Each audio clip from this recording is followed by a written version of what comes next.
4+4 offer. మొదటిసారిగా country delight పాలని 4 రోజులు ఆర్డర్ చేసిన వాళ్ళకి మరో 4 రోజులు ఫ్రీ. ఇంకెందుకు ఆలస్యం, యాప్ని డౌన్లోడ్ చేసుకోండి. Download the country delight app now. మన ఫారిన్ మినిస్టర్ జయశంకర్ లండన్కు వెళ్ళారు.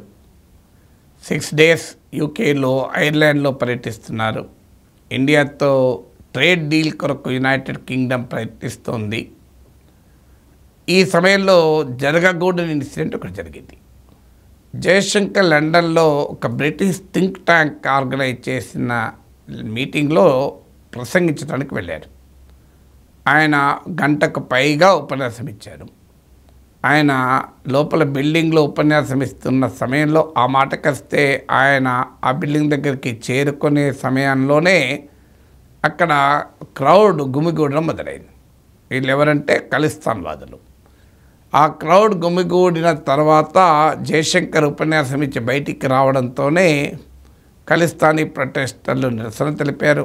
ఒక అతనైతే ఏకంగా జయశంకర్ కారు మీదకి దూసుకొచ్చాడు, ఖలిస్తాన్ నినాదాలు ఇచ్చాడు, ఇండియన్ ఫ్లాగ్ను చింపేశాడు. అప్పటికి జయశంకర్ కారులో కూర్చున్నాడు కనుక ఆయన పైన ఫిజికల్గా అటాక్ చేయలే, లేకపోతే అంత ప్రమాదం కూడా జరిగి ఉండేది. ఇదంతా బ్రిటిష్ పోలీస్ చూస్తూ ఊరుకున్నారు. బ్రిటిష్ పోలీస్కి సమయం లేదా, ఇది అనుకోకుండా జరిగిందా, అన్ఎక్స్పెక్టెడా అంటే జయశంకర్ ఆ బిల్డింగ్ దగ్గరికి వచ్చే సమయానికే క్రౌడ్ మొదలైంది. లోపల ఆయన ప్రసంగిస్తున్న సమయంలో క్రౌడ్ పెరిగింది. ఆయన గంటకు పైగా ఉపన్యాసం ఇచ్చారు. ఈ గంట లోపల క్రౌడ్ గుమిగూడింది. బ్రిటిష్ పోలీస్ చూసుకుంటూ ఊరుకున్నారు. ఒక చిన్న బ్యారికేడ్ పెట్టారు. ఈ జయశంకర్ కారు మీదకి దూసుకొచ్చిన వాడైతే ఆ బ్యారికేడ్ వెనకాల కూడా లేడు, ముందుకు వచ్చేసాడు. కానీ ప్రేక్షక పాత్ర పోషించారు బ్రిటిష్ పోలీస్. ఏమైనా అంటే మా దేశంలో ప్రజాస్వామ్యం ఉంది, నిరసన తెలిపే హక్కు ఉంది, భావప్రజ్ఞ స్వేచ్ఛ హక్కు ఉంది, కాదని మనం అనడం లేదు. కానీ ఒక దేశ సార్వభౌమాధికారాన్ని ప్రశ్నించే హక్కు బ్రిటన్లో బ్రిటిష్ పౌరులకు ఉంటుందా? అంతేకాదు, ఒక దేశ విదేశాంగ మంత్రి ఒక గెస్ట్గా యూకేకి వస్తే ఆ గెస్ట్ను ఎంబరాజ్ చేసే రీతిలో, ఆ గెస్ట్ను అవమానించే రీతిలో ప్రొటెస్ట్లను ఏ దేశమైనా అనుమతిస్తుందా? ఇప్పుడు British prime minister Keir Starmer వచ్చాడు అనుకోండి, మా అల్లూరి సీతారామరాజు చంపినావు, మా భగత్ సింగ్ చంపినావు, నీకు అంతు చూస్తా అని మనం మీదకి వెళ్ళొచ్చా? ఒకవేళ చంపింది నిజం కూడా, కనీసం ఖలిస్తానీ వాదుల డిమాండ్లో న్యాయం లేదు. ఇండియా భారతదేశాన్నిలో నుంచి పంజాబ్ను విడగొట్టి ఇంకో దేశం చేయాలని అంటున్నారు. కనీసం మన దేశంలో 200 ఏళ్ళ బ్రిటిష్ పాలన వాస్తవం. మా జలియన్ వాలాబాగ్లో మమ్మల్ని ఊచకోత కోశారు. బ్రిటిష్ ప్రైమ్ మినిస్టర్ను అవమానిస్తామని ఎవరైనా ఇండియన్స్ ప్రయత్నిస్తే భారత ప్రభుత్వం అంగీకరిస్తుందా?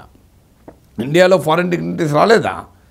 మీకు డొనాల్డ్ ట్రంప్ అయితే ఏకంగా అహ్మదాబాద్లో మోడీతో కలిసి రోడ్ షోనే జరిపారు. ఒక ఎలక్షన్లో రోడ్ షో లాగా వేల లక్షల మంది జనం వచ్చారు. అలాగే రిషి సునక్ బ్రిటిష్ మాజీ ఫారిన్ మినిస్టర్ ఈ మధ్య వచ్చాడు. అతను ఏకంగా కర్ణాటకలో హోటల్కి వెళ్ళి తన సతీమణితో, అత్తగారు ఊరు కనుక తన వైఫ్తో వెళ్ళి మంచి హాయిగా టిఫిన్ చేశాడు. వెళ్ళి నార్మల్ పర్సన్ లాగా విత్ ఫ్యామిలీ వెళ్ళి టిఫిన్ చేశాడు. ఆగ్రాలో నార్మల్ విజిటర్ లాగానే వచ్చాడు. ఎక్కడ ఏ ప్రొటెస్ట్ లేదు, ఏమీ లేదు. సో మరి మా భారతదేశం అట్లా బిహేవ్ చేసిందా? ఫ్రెంచ్ ప్రెసిడెంట్ ఇమాన్యుయల్ మ్యాక్రాన్ వచ్చినప్పుడు ఆయన జైపూర్ దాకా వెళ్ళాడు, జనంతో మింగిల్ అయ్యాడు, ఎక్కడా ఆయన పైన ఏదీ లేదు. మరి ఈవెన్ షీ జిన్పింగ్ వచ్చినప్పుడు టిబెటన్స్ కొంత ప్రొటెస్ట్ చేస్తారు మన దేశంలో. కానీ ఎందుకంటే టిబెట్లన్ ప్రవాస ఎగ్జైల్ గవర్నమెంట్ ఇండియాలో ఉంది. కానీ వారు కూడా ప్రభుత్వం చాలా నియంత్రిస్తుంది. చైనా ప్రెసిడెంట్కు దగ్గరికి వెళ్ళి వాళ్ళ కార్ల మీదకి దూసుకెళ్ళి చైనా ఫ్లాగ్ను చింపేసి ఇలాంటి పనులు చేయనివ్వరు.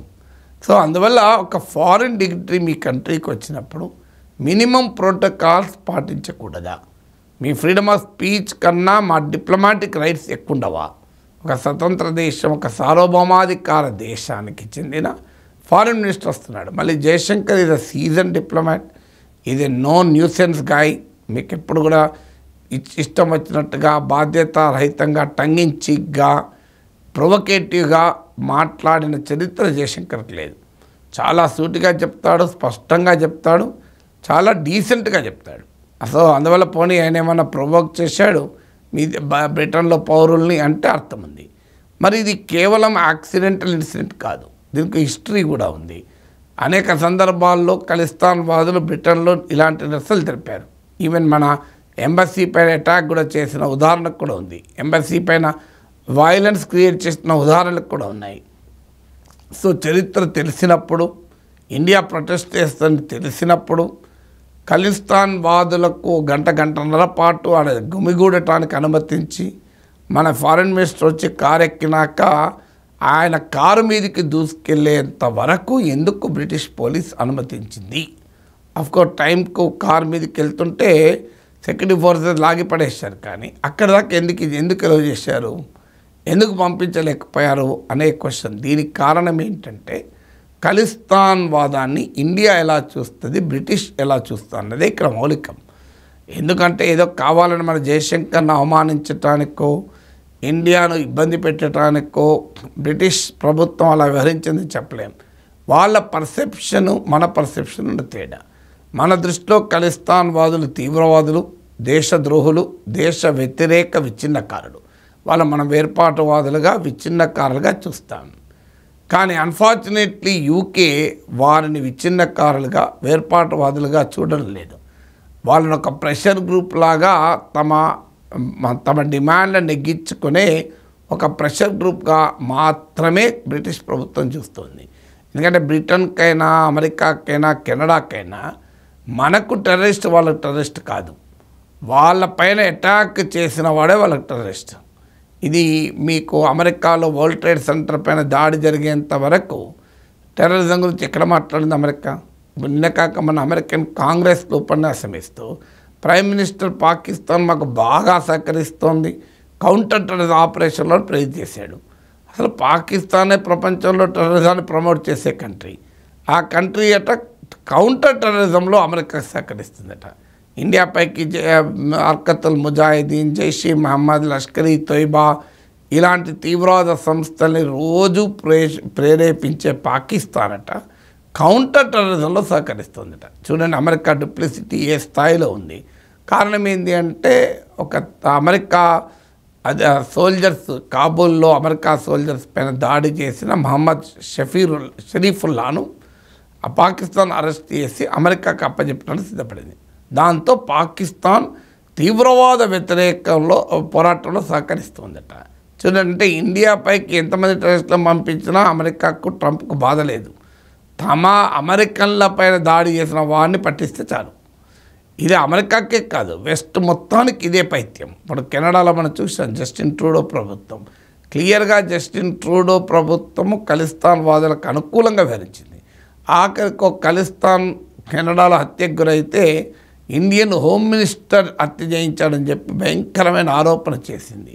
మన దౌత్యవేత్తల్ని పంపించింది. ఇదంతా ట్రూడో చేసిన మనం ఏమనుకున్నాం, ట్రూడో తన అధికారం కొరకు చేస్తున్నాడు. అక్కడ 7,70,000 సిక్స్ ఉన్నారు. సిక్ అతివాదుల నాయకత్వంలో ఉన్న పార్టీ కోalitionలో ఉంది. అందువల్ల తన అధికారాన్ని నిలబెట్టుకోవడానికి చేస్తున్నాడు. అది నిజమే, కాదని అనలేం.